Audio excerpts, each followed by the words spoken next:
it's time to sit back and relax with your favorite drink. And listen.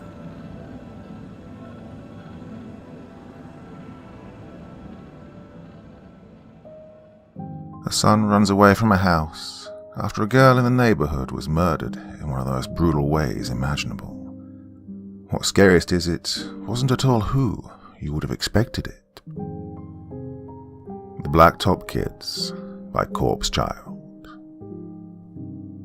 She was a young girl, about 16 or 17, give or take. Teresa Kaufman. I knew her because she was the one most parents in the neighborhood went to if they needed a babysitter for the night. Girl even set up her own small-scale business with flyers and an online ad. I guess she seemed to scrounge up decent profits from it too, considering, as far as I knew, she didn't work any kind of day job or anything. I wouldn't know, I never used it. I stayed at home whenever I wasn't at work, and my son always rode the daycare van from school, something I told her repeatedly when either she or one of her little minions would come to my door trying to offer the service to me. I guess, to her credit, like I said, clearly her business was doing well enough without me as a client if she was able to keep paying her friends to come pestering me at my door. Well, until that night a couple of weeks ago. I caught it on the 8 o'clock news. Teenage girl found dead in dumpster outside of home. Above the headline was a picture of Teresa. Just half an hour ago, police were alerted by Willow Lane residents Travis and Lorraine Kaufman that their daughter, 16-year-old Teresa Kaufman, was missing. After only a brief search of the area, police uncovered the dismembered body of young Miss Kaufman piled into the dumpster. A blurred image was displayed on the screen of the side of the Kaufman's house, where the dumpster bins were. They cut to the Kaufmans themselves. Travis was holding an inconsolable Lorraine close to him in his arms while he spoke. "I don't know how or why anyone would do this," he said. "I mean, she was a beautiful girl. My little angel." Lorraine loudly moaned in grief when he said this. "She was nice to everyone," cried Lorraine. "She was a neighborhood babysitter. People always wanted her over at their houses. Kids even wanted her around." She devolved again into a bawling mess after that. The camera cut back to the reporter, who went on to basically say that, at this time, no known suspects had been identified, but the police investigation would be ongoing. I cut the TV off after that. Admittedly, I was a bit sickened. I wasn't overly fond of the girl, sure. Like I said, I wasn't one of her clients. But I wouldn't have wanted her dead. Especially not like that. Cut up and stuffed into the frickin' dumpster like she was expired meat. Obviously, though, I was more concerned because of my son's safety. Like all boys his age, my boy, Kai, loved going outside to throw his football around, or to try and have a Nerf war with any of the other kids in the neighborhood, provided, of course, he was lucky enough to catch them when they were outside. We'd lived here in Willow Lane for at least 4 years by that point. Kai was just shy of turning 3 at the time. In other words, he was basically raised here. And in that time, me and him both came to know Willow Lane as a calm, quiet, peaceful, if maybe not a little boring, neighborhood in Weeping Willow, North Carolina. I liked it because of that, even if it meant it was hard for Kai sometimes. Where we'd moved from, following the death of his mother, my wife Pamela, the month before, the neighborhood was a lot more lively, with kids and adults alike always out and about. It was fine enough, sure, not a bad neighborhood or anything, just one that I didn't feel comfortable staying after Pam had died, having lost a brutal 3-year fight with stomach cancer. So now, imagine that. A neighborhood you'd known for so long to be quiet and perfectly safe, to a point where I wouldn't even lock my doors or windows, without so much as a single visit from the police for crazy neighbors or suspicious activity or anything like that. And now has this happened? What would you be thinking? What would you do? Well, I'll tell you the first thing I did was immediately start locking both the front and back doors, as well as lock down the windows, drawing the curtains and blinds as I went. I was in a craze. Every instinct, both parental and non, were firing off. I wondered if I'd feel safe leaving my house. Is it safe to go to work? To take Kai to school? Well, I knew one thing. I wasn't about to be letting him outside to play anytime soon without me being there beside him. Oh, the night even got weirder, though, when, in my frenzy to shut us in tight, I stumbled across Kai standing at the opening of the hallway, clutching his stuffed teddy bear. It was one of those moments where I actually had to do a double take because I was so out of it. He stood in the hallway, looking at me with puppy eyes. I stopped. "What are you doing out of bed?" For a moment he said nothing, just standing there with the teddy bear. I could see him holding the bear close, clutching it tighter and tighter. He was scared. Oh God, he didn't hear the TV, did he? I walked over and knelt down to him, and in a calmer voice I asked him, "Hey, what's up, monkey butt?" "I had a bad dream, Dad," he said in a voice so timid I almost didn't hear him. "A bad dream?" I asked in reply. "What about?" "I dreamt that you were gone. You'd been taken away like you said Mama was." I ruffled his hair, silently chastising myself. I needed to be more careful about what I said around him. "No, buddy, I'm right here," I said tenderly, pulling him close for a hug. "I'm not going to go anywhere." I felt him nuzzle his nose into my chest, and my heart melted. "I miss Mama," he said, his face buried in my chest. "Shh, I know, buddy. I miss Mama too." "I want her to come back, Dad. I'd do anything to make her come back." I looked down at him, tears starting to burn in my own eyes. He said the exact same thing I'd been telling myself for the past 4.5 years. God, what I wouldn't just give to get you back, Pam. I'd sell my goddamn soul for that. "Can I sleep with you, Dad?" He looked up at me with those big puppy eyes when he said this. Normally I'd have said no. For one thing, he was 7. Kind of past the age where you'd be trying to snuggle up with Mommy and Daddy because you had nightmares, right? At least, that's how it was for me. And not only that, but even early on, I didn't want him trying to develop the habit then. Unfortunately, though, he never seemed to actually need such attention either. I guess, though, mixed with my already present state of hysteria, I figured this would be grounds for making an exception. If anything, he was in bed next to me. Well, I'd know he was safe. I wouldn't find him turned into choice cuts and piled into the dumpster. "Yeah, sure, little buddy," I said, parting my lip into the best smile I could manage. I knew it was plastic as hell, though, and he probably knew too. I took his hand and we went to my room. He snuggled into a ball on the pillow next to mine. I was getting into bed when he asked me, "Daddy, why do you look so afraid?" I stopped. I didn't know what to say to him. I'd forgotten that kids are known to have a sense of when others around them, especially adults, are in some sort of distress. "I'm okay, monkey butt," I lied. "I just miss Mama too, that's all." And with that I climbed into bed and switched the light off. Night-night. He didn't answer, having already fallen asleep. I didn't sleep so easily, though. That morning I woke up to Kai's little foot planted firmly in my side. I sat up, groggy, and looked at my watch. It was 9:30 already. Oh, shit, I'm going to be late for work. I jumped up from the bed and started throwing my clothes on as hastily as possible. I shook Kai awake and quickly got him dressed too, before heading the both of us out to the car and peeling out of the driveway. I managed to drop Kai at school and come screeching up to the office with only half a minute to spare.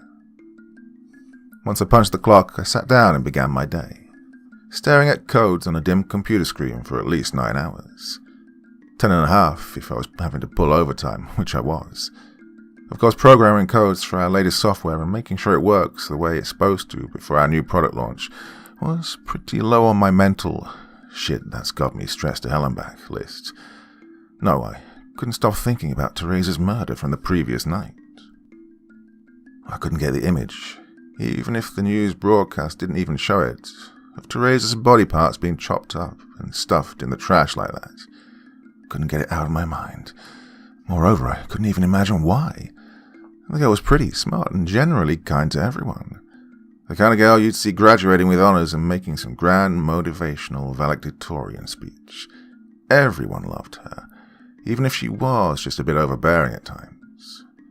So then, who could have been so pissed off at her to want to go and do that to her? If anyone would have known the answer to that question back then, I'd have greatly appreciated the heads up before actually finding out for myself. As it happened, neither I nor anybody else I was aware of had any clue, though obviously that didn't stop the rumour mills from also pulling overtime throughout the rest of the office. Some said it was a crazy psycho ex-boyfriend. Others say she'd been kidnapped before being chopped up and stuffed in the trash can. And then there was Kenny with his theory of it being Jack the Ripper walking amongst us. And if you couldn't already tell, all of this was nothing short of utter pig shit. I knew this, knowing the Kaufman family well enough at the time, and knowing that Teresa wasn't the type for dating. She was usually busy, either keeping her babysitting business afloat, burying her nose in her studies, or involving herself in some sort of community affair. Basically, no time for dating, that I or anyone else would have known of. Plus, I didn't see Travis Kaufman being too keen on that idea anyway. And for obvious reasons, nobody, except Kenny that is, bought a bit of the whole Jack the Ripper's ghost theory that he tried to sell us on. Admittedly though, that last one, about Teresa being kidnapped before being dismembered, it did sound somewhat plausible. The most educated guess anyways. Was it a rock-solid conclusion? No. But it was said in the news report that the Kaufmans called the police on account of their daughter having gone missing. I realized if anyone had real concrete answers, it would have had to have been Travis and Lorraine Kaufman themselves. On my lunch break, I decided to call my mother to have her pick up and watch Kai for a few hours, while I went to the Kaufmans after work. It was around 6:30 or so when I finally got off for the day and made my way down to their house, stopping along the way at the supermarket to grab a thing of cookies as a token of sympathy. I know usually you go for flowers for this sort of thing, but with it running at least $25 for their smallest bouquet, I figured I'd go with the bakery goods instead. I arrived about 20 minutes later, maybe around 7:05 or 7:15, and I rang the doorbell. Waited about 10 minutes and was about to turn to leave, just setting the cookies down at the door when I heard the locks begin to click. The door opened and there stood Travis. "Hey, what can I do for you?" And for a moment I clammed up. I actually forgot why I was there. Travis looked tired, worn out, obviously not having slept well and likely hadn't been out of the house at all either since it happened, despite the fact that his car was gone. He and Lorraine shared a car, station wagon. Looking into his baggy, sunken eyes, I almost wasn't sure I felt right anymore wanting to ask him questions about his daughter's murder. Eventually I managed to stammer out, "Hey, I wanted to stop by and just see how you and Lorraine were holding up." He rubbed his eyes, somehow further pronouncing just how exhausted he looked. He began awkwardly, like he either didn't know what to say or knew what to say but didn't want to say it. "Don't know what to say to that, honestly. I understand." I held up the cookies. "Hey, you want to talk?" A little to my surprise, he actually stepped aside and gestured me to come in. He led the way into the living room and sat down in the recliner. I sat down on the couch across from him, setting the cookies down on the coffee table in the center of the room. "So," he began, "where do you want to start?"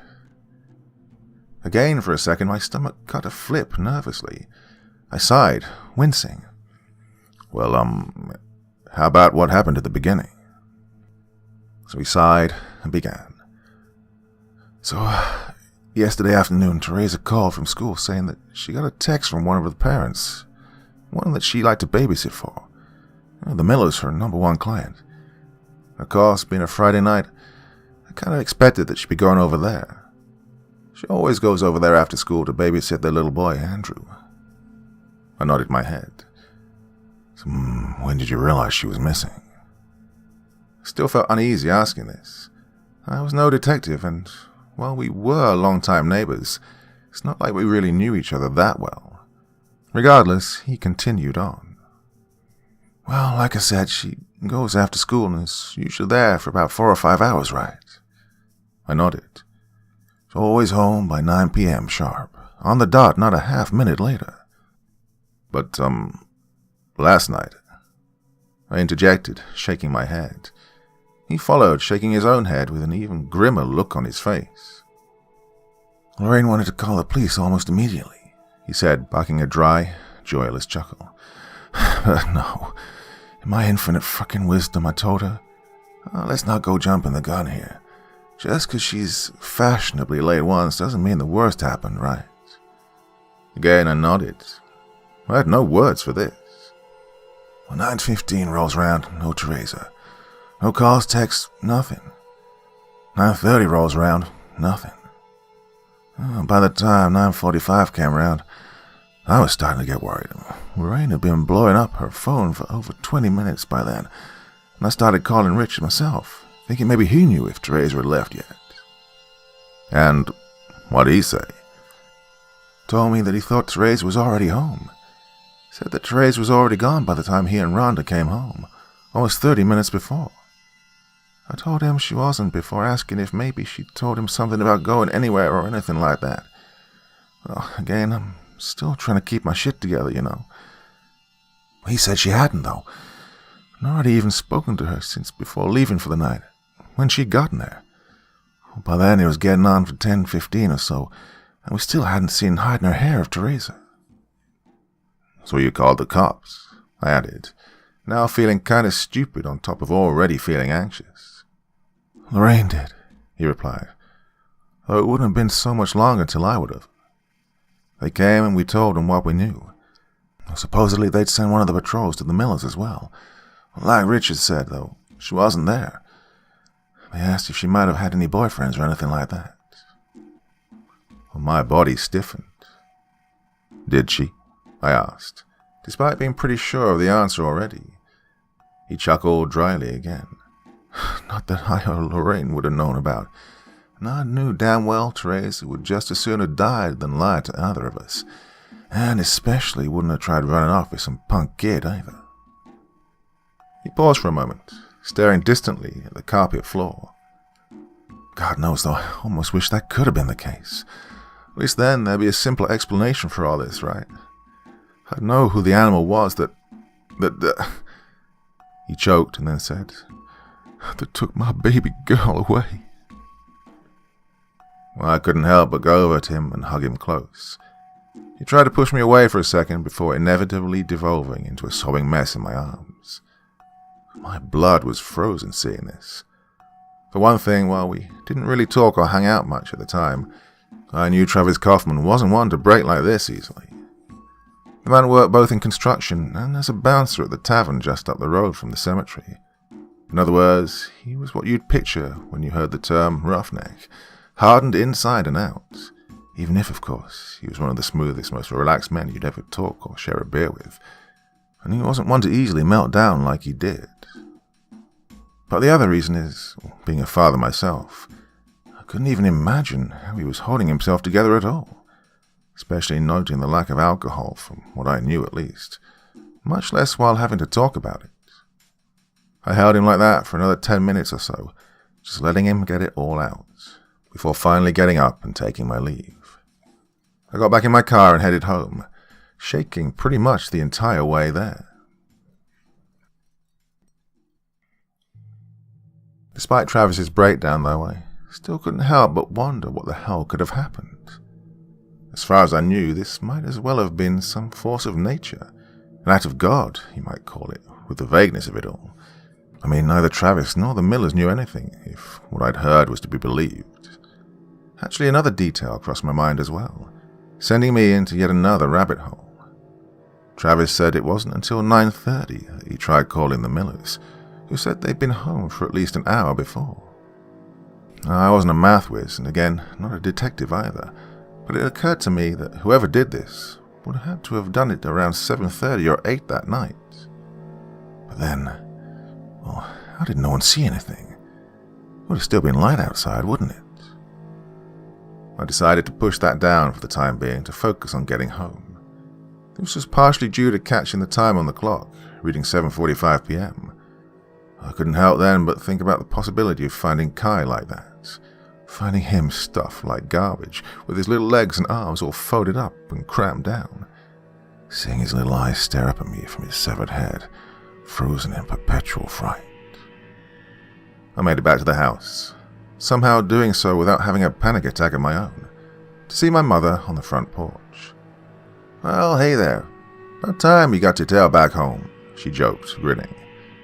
That was the exact same line she used to use on me and my brother Steve when we were kids, and she'd whistle for us to come home for the night. Well, I'd probably have enjoyed the laugh had my nerves not been shot to hell for obvious reasons. "Hey, Ma, is Kai inside?" I asked anxiously. "Oh no, he's run off to play with a few of his little friends." My eyes went wide. My heart started hammering. "Oh, I'm about to call him." "Wait, what?" I exclaimed, cutting her off. "You said he was with who?" She looked at me, puzzled. "A few boys from the neighborhood. They came over and asked him to play with them. Figured they were his friends, so figured I'd let him run around till it got dark, like how I used to." "Where?" Again, she looked at me in confusion. "Where'd they go?" She pointed off to the other end of the neighborhood. Panic shot through me like a bullet, and I hopped back in my car and took off down the street. I was throwing my head left and right frantically to try and spot Kai. I rolled down my window and started calling out, "Kai! Kai!" No answer. "Oh God, please no. Please let him be alright. God, please. Don't let me find him like... I shook my head. I couldn't allow that thought. I had to find him, and he was going to have to be okay. That was all there was to it. I drove around for another 10 minutes before I finally saw something. At the end of the neighborhood, where you'd enter into Willow Lane, I saw Kai, along with Andrew Miller and a group of about 2 or 3 other boys, holding hands and dancing in a circle, like they were playing Ring Around the Rosie in the middle of the blacktop that sat deserted with 2 empty poles sticking out of the ground that were once basketball goals. Admittedly, this caught me a bit off guard for a split second because of how odd it looked. Yeah, they were little kids, but I figured all being boys and in at least 1st or 2nd grade, they'd have grown out of games like Ring Around the Rosie and moved on to stuff like Nerf guns or something. Then, however, I got a closer look at something that made my stomach turn. In the middle of the circle where the boys were dancing around, I could see a little girl lying on her back, arms folded over her chest. I wasn't exactly sure why, but I couldn't help but find this a bit disturbing. At the time, I just attributed the feeling to my nerves being shot. In any case, disturbing game or not, I was concerned with making sure my son came home safely. Window rolled down. I shouted for Kai to get in the car, that we were going home. He looked at me. His eyes were wide, startled. I could tell I'd spooked him. I could also tell, looking at him, he didn't want to end whatever their little game was just yet. He exchanged this nervous look between me and the other 2 little boys, and down at the girl on the ground. I got out and started walking over to them. "Kai, come on, buddy, it's time to go home."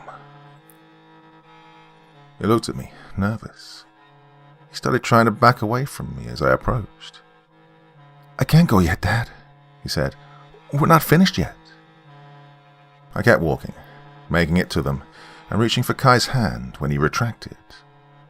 "Son," I said, not too sternly, despite being in no mood to argue with the child, but still solid enough to make it clear that I was serious.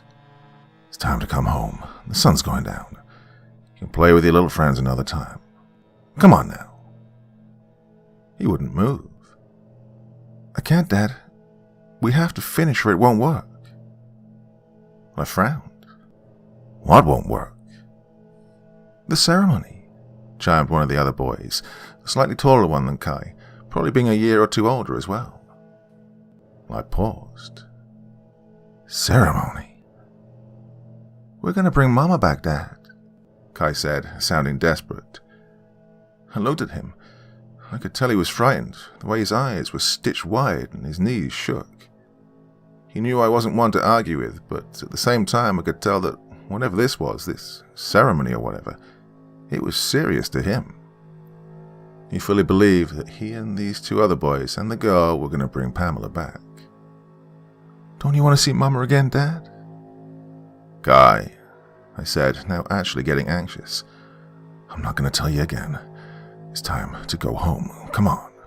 "But Dad, "Now," I barked. He shrank a bit, and I thought I could see his eyes start glistening with tears. Instantly, I started to feel a little bad, coming off so harsh like that. I closed my eyes and took a deep breath. Come on, lighten up. He's just a little boy. Wanted to play with other kids. I opened my eyes and said, Look, I don't want to yell at you, little buddy, okay? I know you want to play with your friends some more, but it's getting dark and you know it's not safe to be out after dark, right? He nodded his head sullenly. Come on, tell your friends bye. Let's get home and have some dinner, huh? He looked at me for another moment in silence before turning and exchanging silent, anxious-looking glances at the other kids before then hanging his head to walk toward me. I gently took his hand, we went to the car, getting in and heading back to the house. When we got back, my mother was getting into her car about to leave. As we got out, she waved to us, calling out goodbye to Kai. He didn't acknowledge her, instead just kept walking with his head hanging down. She left, and then the two of us headed inside. Yeah, what'd you like for supper, little buddy? I asked, hoping maybe we could try and move past the little incident from a bit ago. He didn't say anything. Guy? He didn't say anything that time either. Instead, he just shambled like a zombie to his room. I stood in the living room. Just give him a little bit more time, I thought to myself. He just needs a minute after you bored him out right there in front of his friends. I winced and sighed. I felt like a bit of a jackass, admittedly. It was around 7:30 that I began making supper. I figured I'd do hot dogs and some of the frozen curly fries that night, being frankly too damn tired to actually cook anything else, plus I loved hot dogs and curly fries, so I figured it was at least a small way to try and make things better with him. I was setting the table, about to serve dinner, when I realized I hadn't heard a single peep out of him. Kai, I called out. Hey, come on out, buddy, supper's ready. No answer. Kai? Nothing.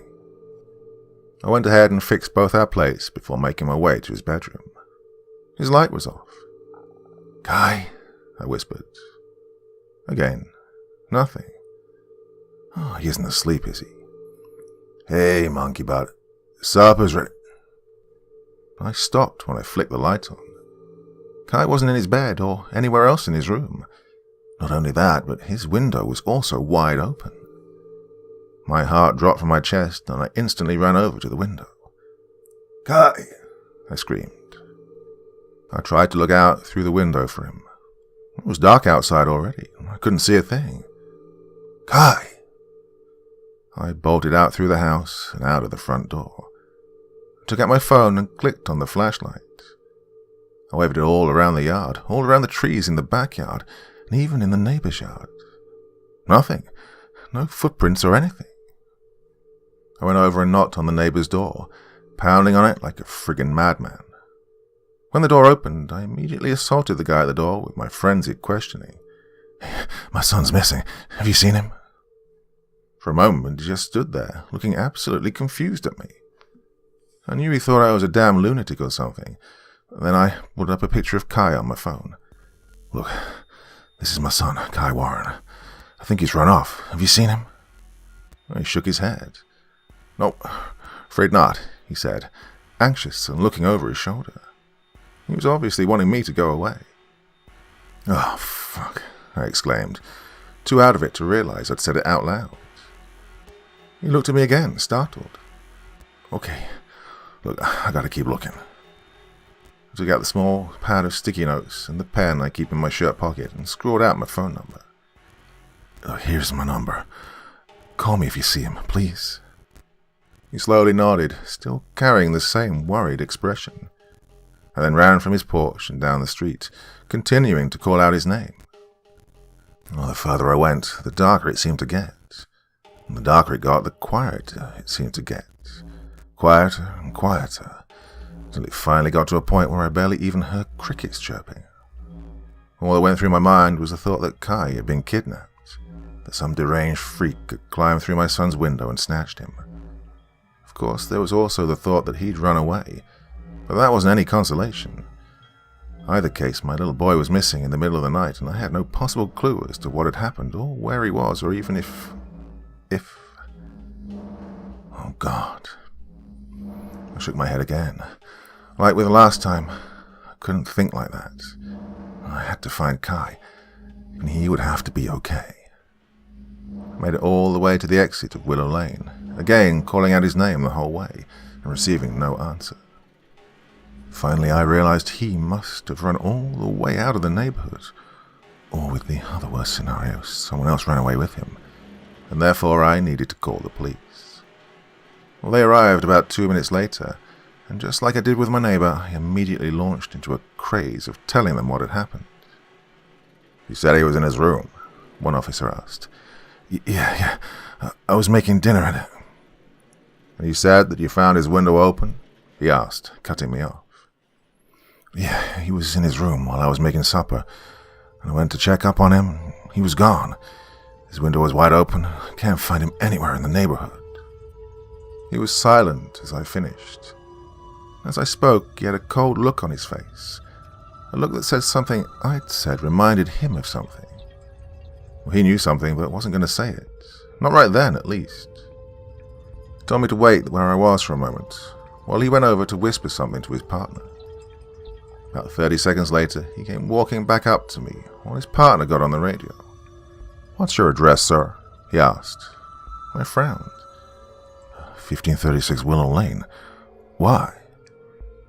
He didn't answer, instead repeating the address into his radio. "Hey, wait, why do you..." "Okay, so here's what we're going to do, Mr. Warren. We've called for backup to cordon off the exit and entrance into the neighborhood. We'll be sending out an Amber Alert shortly. Now, I'd like to ask you to come down to the station with me to just answer a few questions." My heart started pounding, my knees shaking. The station? Why? What did that have to do with finding Kai? Unless... "Hold on," I said anxiously. "You're not seriously thinking I'm bullshitting with this, do you? You don't think I'd actually hurt my own "I didn't say any of that, Mr. Warren," he replied in a tone that told me I needed to get my own in check. "Look, I just want you to answer a few questions." Well, I could tell that, while he may not have been implying that I was somehow behind Kai's disappearance, he wasn't exactly giving me the choice in the matter of coming down for questioning either. I closed my eyes and took in a deep breath. "Yes, sir." "Thank you. And I'm going to have my partner here posted outside your house, in case he comes back or somebody else comes around that shouldn't be." I nodded my head. "Don't worry, Mr. Warren. We'll find him." Well, I just kept nodding. "Please, God, find him and bring him home." Part 3. The ride to the station felt like a blur. Every second of the way, I was honestly expecting for the officer's radio to go off. Would they find him? Would he be alive? And even in one freaking piece? Oh God, would he be found in the dumpster like Teresa was? Well, that was it. The dam burst and tears started raining down my cheeks. I couldn't think straight at all. We finally stopped after what felt like an hour, even if it was really only a couple of minutes. He got out and started walking into the station. I stayed seated, lingering, my mind stuck in a typhoon of emotions, as well as the vain hope that the radio was going to buzz and the other officer would come on, saying something like, "Oh, we found him. Got the little rugrat right here. Yes, sir. Just turns out he was hiding out in the woods," or some shit like that. Anything, so long as it meant he was safe and at home again. Well, it didn't. I was broken from my trance when the officer tapped on my window, signaling me to come out and follow him into the station. I did, slumping out of the car and into the building. My head felt hollow as I did. Inside, he led me to one of the interrogation rooms and told me to wait for a moment while he went to get something.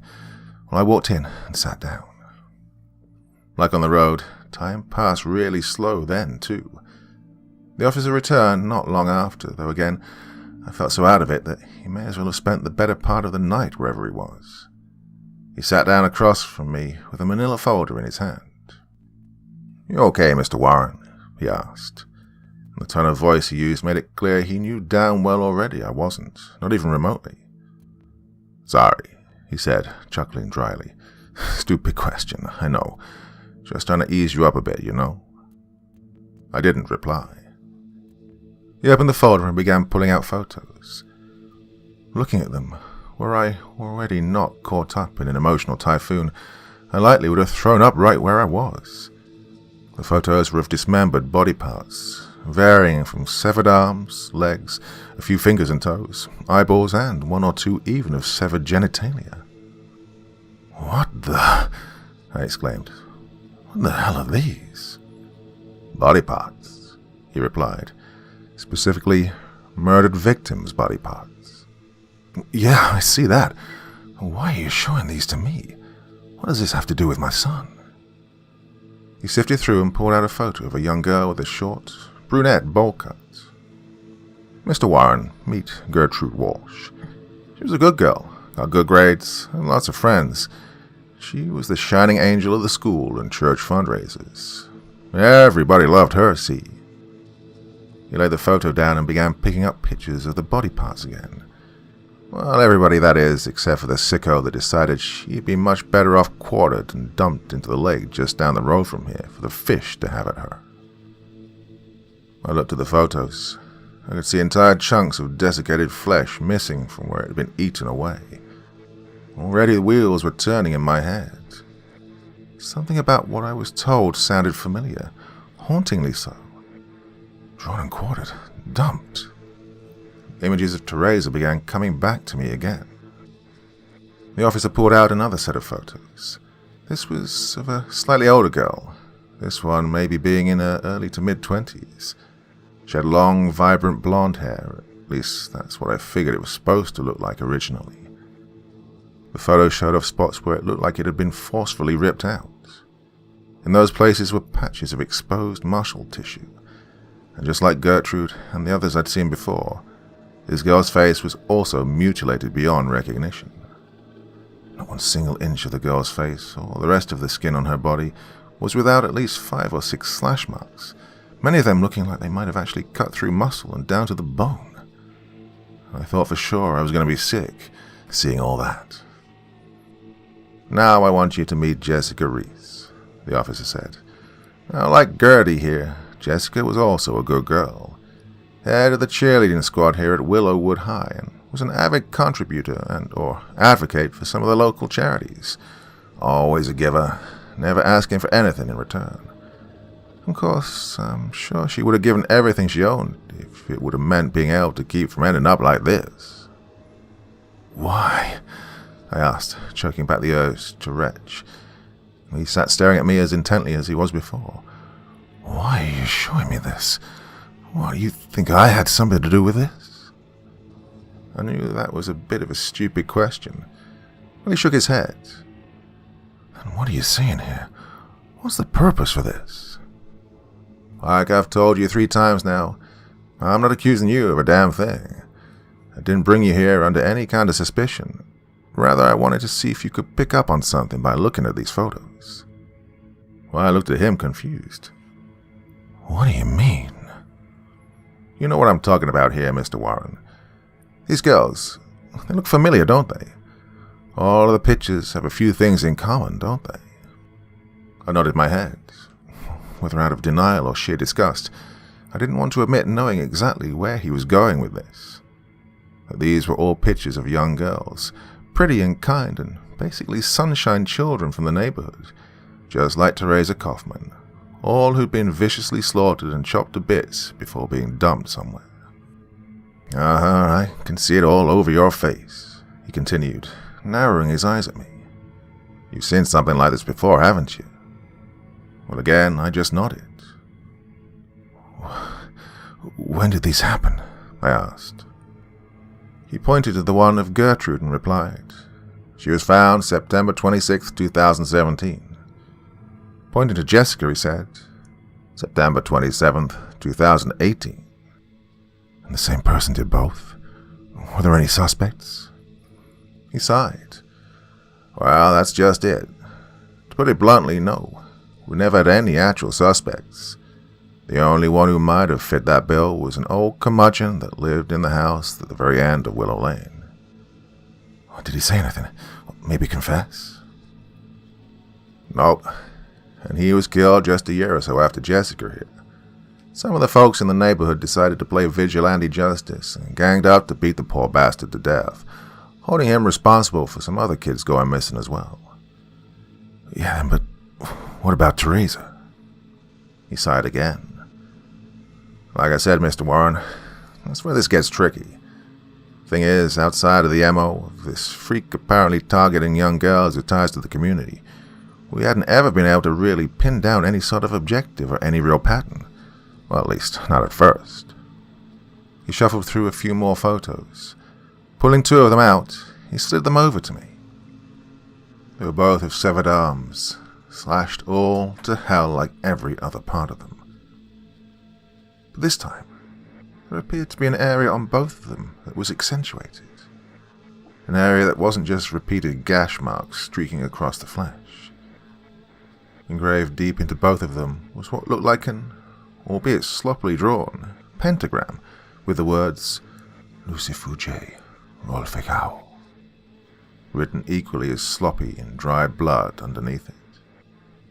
The gashes obscured the words so much that they were almost illegible entirely, as well as the actual penmanship itself looking like that of a first grader. "What is this?" I asked, shocked and horrified now beyond belief. "You saying that this was a human sacrifice? Like from a satanic cult or something?" Something like that," he replied. "Or at the very least, something made to look like one." "What do you mean?" "Well, that's just it. At least from our records, we've never had any kind of run-ins with a satanic cult or anything of the sort. But for at least the past 4 years or more, up to now, with the Kaufman girl, we'd been finding bodies just like this, shredded to the point where the only thing telling us who they were their teeth. And all of them, including the Kaufman girl, by the way, were all found with that mark carved in their arms." "Well, yeah, and?" He pointed to the photos again. "Well, for the longest time, the trail essentially went cold. Time passed with no leads, just an ever-climbing body count. It stayed like that for a good while, till we started noticing a few other factors." I looked up at him, confused. "What other factors?" "Oh, I take it back. Maybe I should say other, inconsistencies." I raised my eyebrows. I was completely lost. "What?" I asked. "Well, look at the photos again," he said, holding up one of the ones of Gertrude's shredded remains alongside a few of the others, like Jessica and even Teresa's. "What about them?" "Well, you don't notice the differences." I tried looking closer. "Look at the words again. See how they aren't written the same?" I squinted my eyes and saw it, the difference.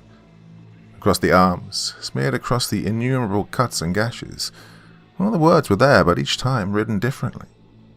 Some of them were missing letters, while others were only half-formed letters. Each one looked written poorly, but they each had 1 or 2 unique things wrong with it. "Yeah, I see it," I replied. "What does it mean? What's that got to do with finding—" "Well, that means we'd been looking in the wrong place," he interrupted. "We may not be looking for one killer, but a group. Like you said, though, there hadn't been any reported cult activity in this area. At least, not any that people would mention." What do you mean? You think the neighborhood's been trying to cover up for a satanic cult?" "I'm saying the neighborhood might not know there's a satanic cult." "How? Why would they? Why wouldn't they know? I mean, surely somebody would have seen something, right? I mean, how'd they be able to pull this off with multiple people without anyone ever saying something?" "Good question," he answered, leaning back in his chair.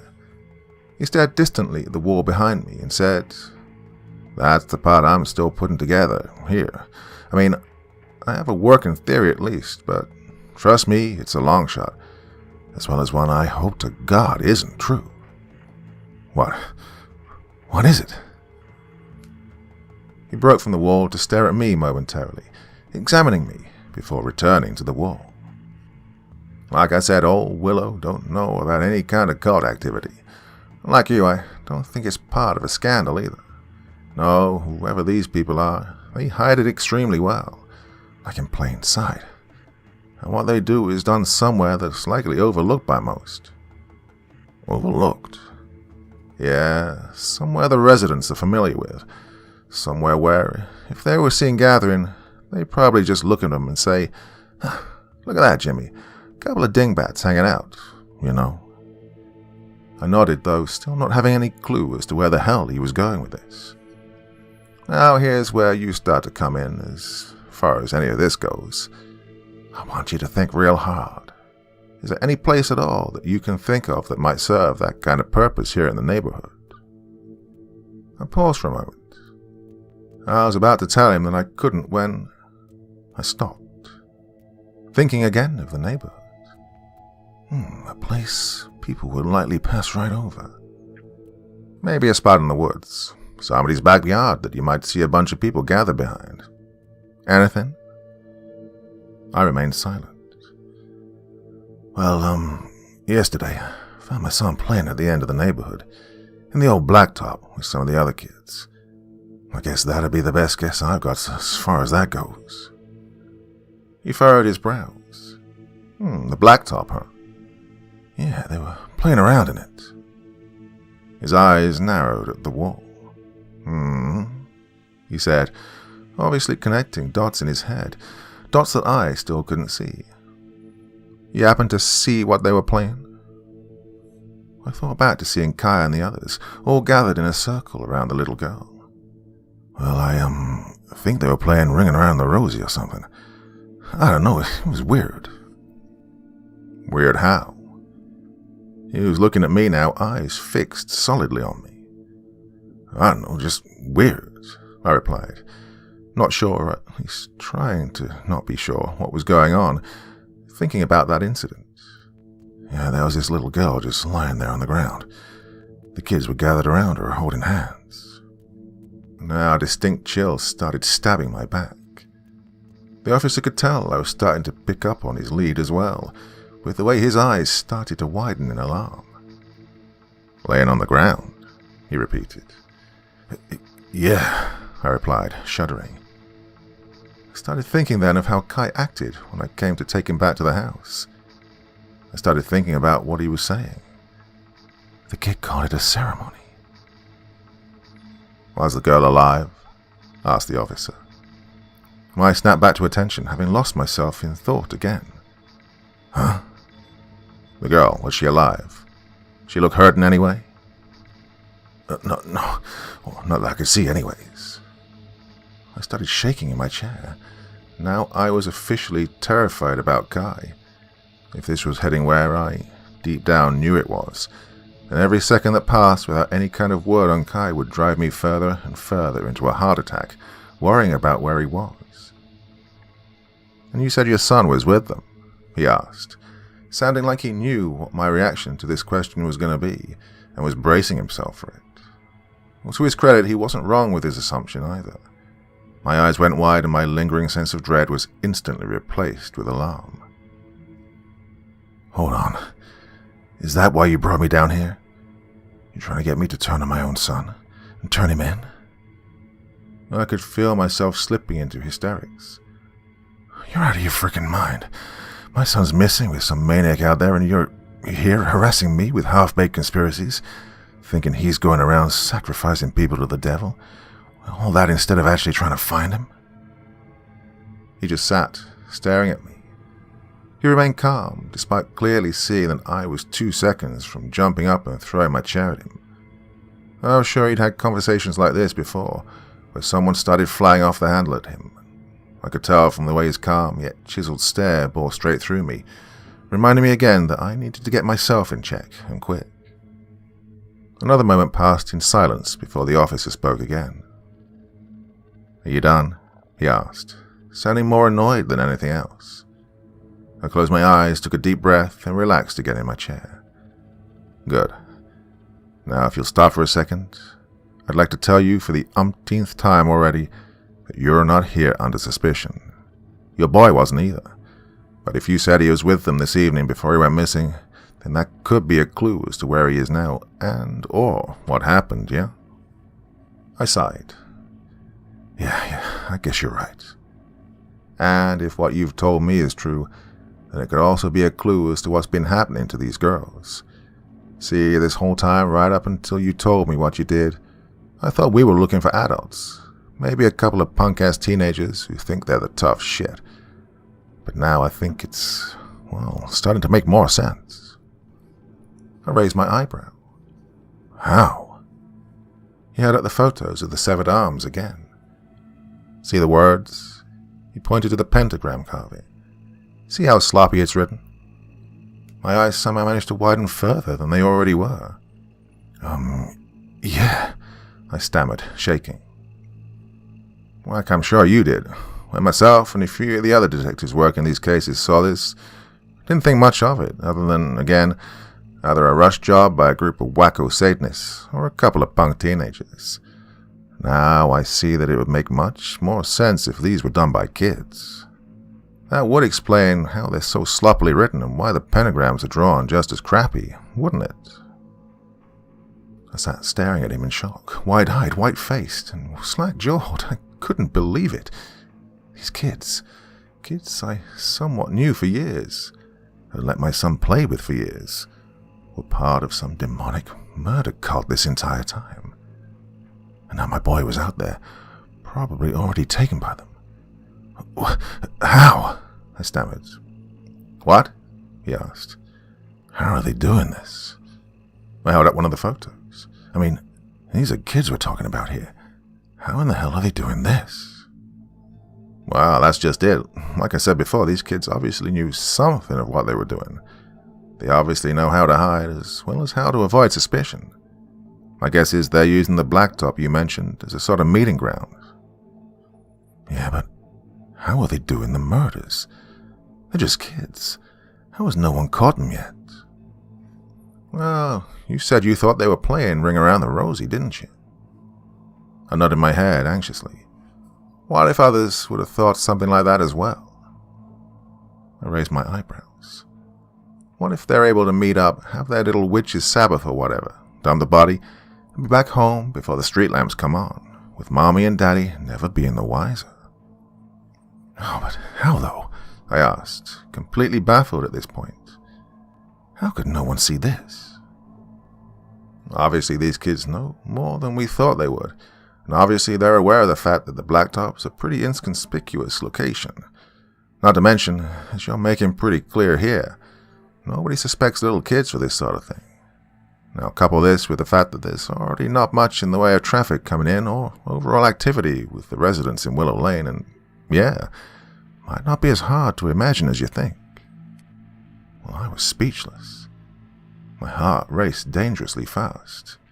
My mind was a typhoon of anxiety and sheer horror. I couldn't believe it, and yet I couldn't refute it either. The more I thought about it, the more I started to see the dots connect. Finally, I managed to stammer out, "Well, what are you going to do?" His lips stiffened. He was stumped. "That's just it," he said.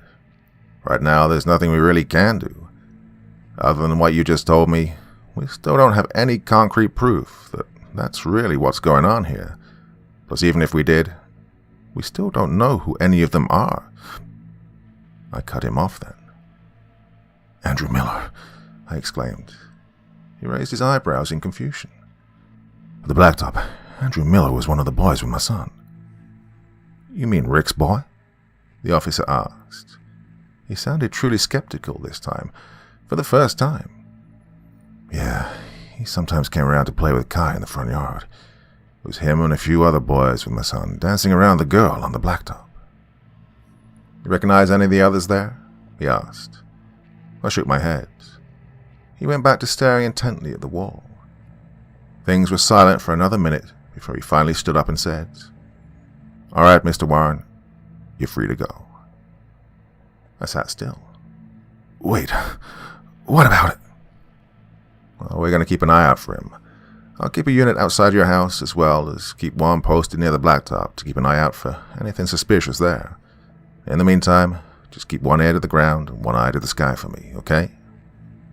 He pushed a card into my chest and said, "Anything look weird? Anybody, and I mean anybody, you see looking like they're doing something they shouldn't be, you call me, got it?"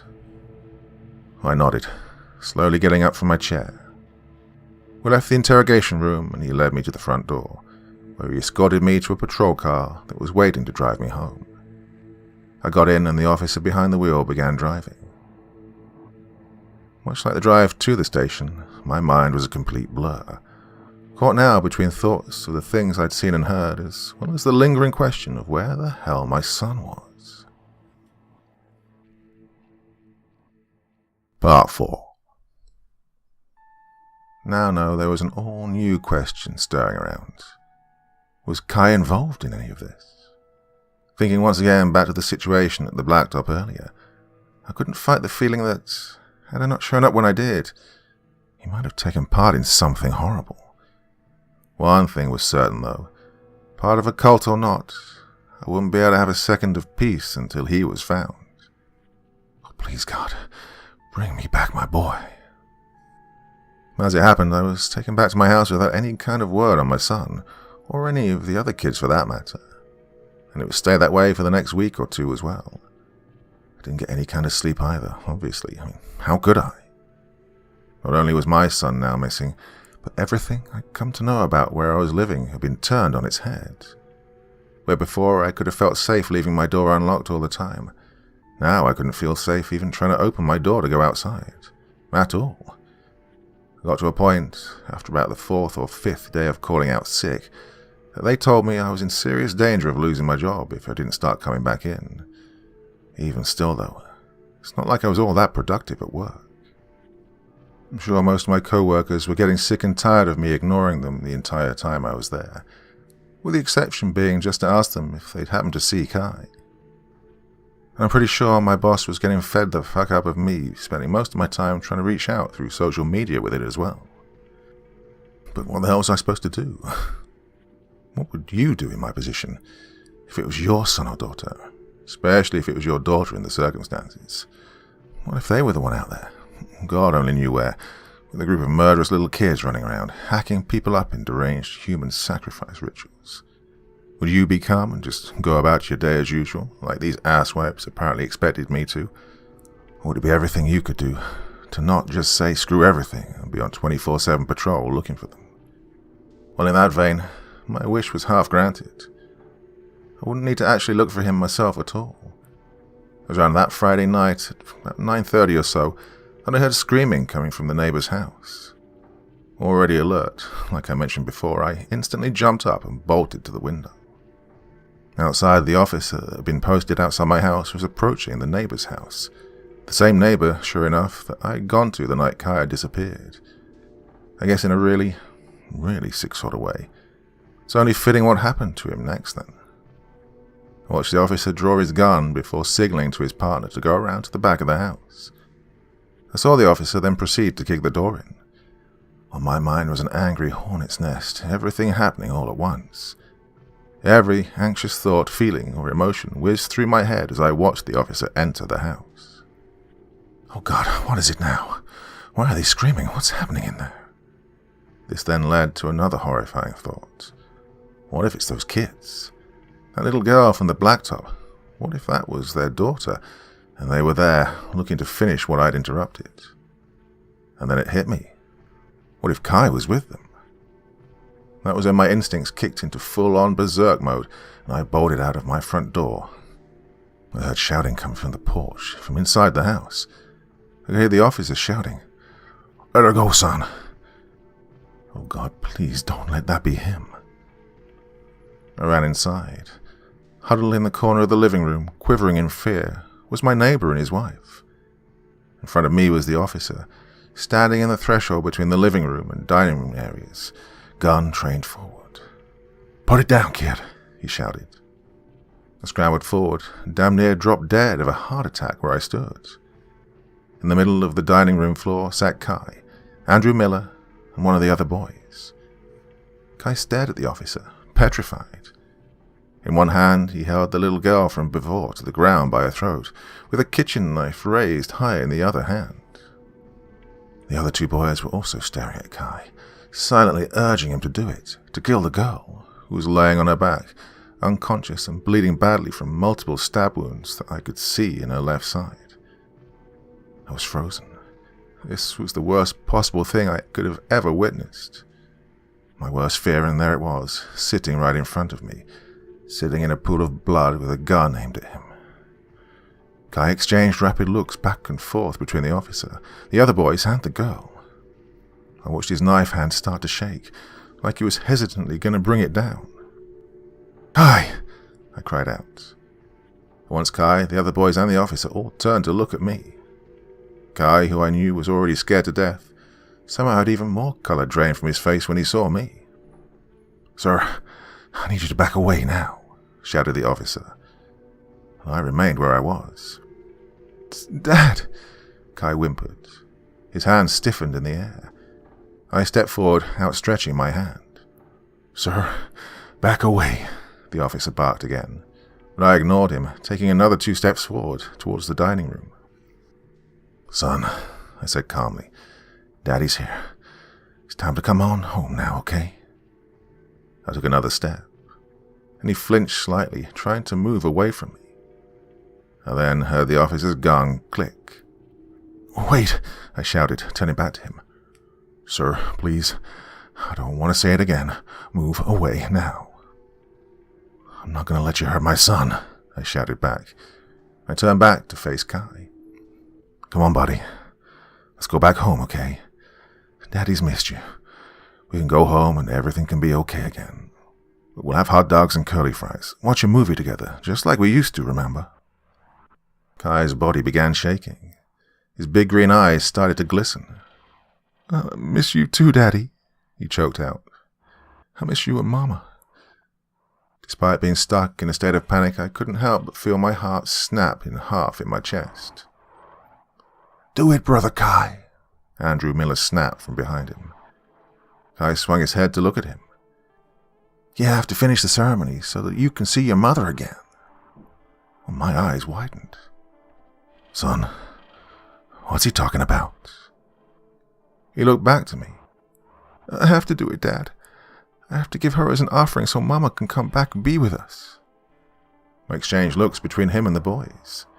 They were serious, hell-bent on killing this little girl just like they had the others and sacrificing her to the devil. Kai, I could see, though, didn't want to do this. He was scared, just wanting his mother back. He looked back down at the girl. I couldn't see her chest moving anymore. I was almost sure she was gone, having lost a lot of blood by that point. His arm shook again. "Kai, don't do this, please." "I have to, Dad. I want Mama back." His voice broke when he said this, and tears started streaming down his face. "I know, buddy, I miss Mama too, but think about it. What would she say if she saw you right now? You think she'd want you to hurt this little girl?" He stopped again. I could see the grip on his knife start to loosen, beginning to dangle in his hand. I knew I had him. "Come on, monkey," I said calmly, taking another step towards him. He remained where he was, shaking. I reached my hand slowly toward the knife.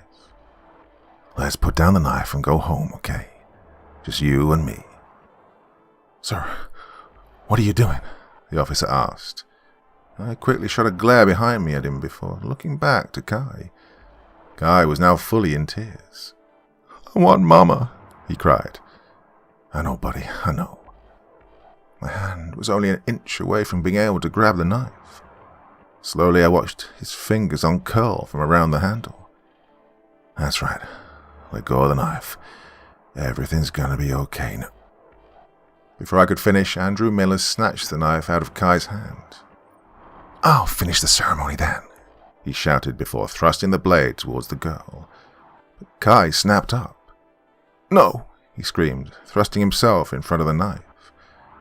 Quicker than I could even blink, Andrew had the blade embedded all the way to the hilt in my son's stomach. Pulling the knife back out, he and the other boy took off toward the back. The officer shouted into his radio that they were headed out the back while he came up to me and Kai. "Kai!" I rushed over to catch him as his body fell. Blood started pouring like a waterfall from the gash just above his navel. He was gasping for air. "Oh, Kai, Kai," I shouted, feebly trying to plug the wound. "Come on, buddy, stay with me." His gasping got more and more frantic. Beside me, the officer took out his phone and began calling for an ambulance. I just kept holding him, shaking him, praying for him to be okay. Eventually, his gasping got weaker and weaker. "Guy," I called out, shaking him. "Son, come on, hang in there. Daddy's here." His eyes started glazing. "Oh, Guy, no, come on. Stay with me, Guy."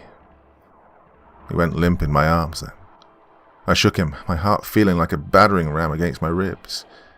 He didn't move. His arms and neck dangled limply as I tried shaking him. His chest wasn't moving. "Guy," I screamed out before devolving into a sobbing mess, nuzzling my face into his chest. The ambulance arrived about a half-minute later, but it felt like half an eternity. I had to pry him out of my arms. "No, you can't have him," I remember screaming at them. "You can't take my boy. No." I remember actually trying to get into a wrestling match with one of the paramedics, having to be pried away by the officer. I tried struggling against him too, before devolving again into a mess of tears. "It's all right, sir," I remember him telling me as he restrained me. "Calm down, let's go outside." I gave up and complied. There was nothing else I could do. It was over now. Well, this was last weekend. The police caught Andrew Miller and the other boy that day when they tried to run from the house. And that's as much as I've heard from them. I don't know if they'll be tried or not, with how young they are. I hope they are. I hope they see what they've done, what they've taken. And more than this, I hope they see what happens when you decide to play with fire. Not only what it destroys for them, but what it destroys for those around them. As for the neighbor's little girl, I heard a day or two later that the paramedics managed to save her. I heard it was honestly a miracle she'd even made it onto the table at all with how much blood she'd lost. I agree, even if it was out of an internal sense of spite. She was alive, while my boy wasn't. I know how selfish that is, but I can't lie here. Don't get me wrong, I was glad she was able to make it. I'm happy, even a bit relieved to a certain extent, that she's alive. At least he died making things right. As far as I go, well, there's not much to say. I haven't left my house since then. Fortunately, thanks to press and media coverage on the situation, my boss actually decided to sympathize with my situation and told me to take the rest of the week off. Unpaid leave, of course. I'm going to be honest, though. Probably would have been just as well if he'd gone ahead and cut me loose. The funeral's 2 days from now. Once that's over, I won't be living here in Willow Lane anymore. About 2 days ago, I started packing my stuff to move in with my folks up in Kings Mountain for a while, till I can find another place of my own. Assuming I can even be on my own anymore. Don't know what I'm going to do, honestly. Kai was all I had after Pamela passed.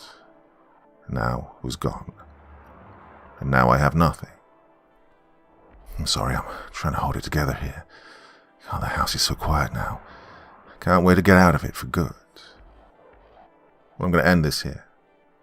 I don't want to think about him anymore right now. I just want to move away from this godforsaken neighborhood. Away from this house, these people, and these kids. And most importantly, I want to get as far away as possible from the Blacktop. I just want to get away.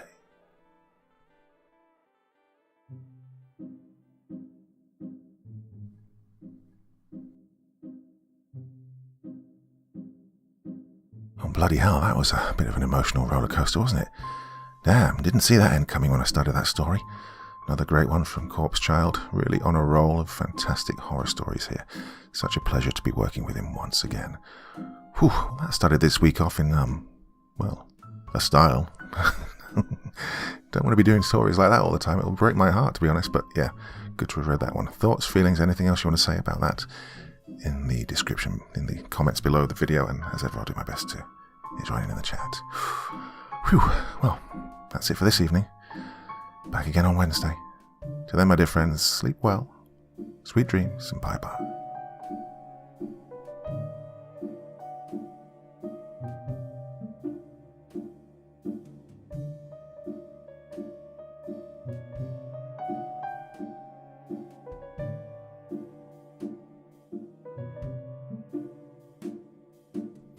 Thank you so much for taking the time to listen to this story today. Really means a lot to me and to the author of the story, of course.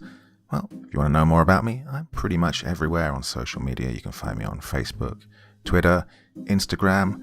You can download my music on SoundCloud. I've got a Patreon if you feel like. Throw me $1 or $2. Very much appreciated. And of course, on Reddit, I have a place where you can leave stories if you want me to read one that you've written. Well, hoping to see you all again very soon. Till then, sweet dreams. Bye-bye.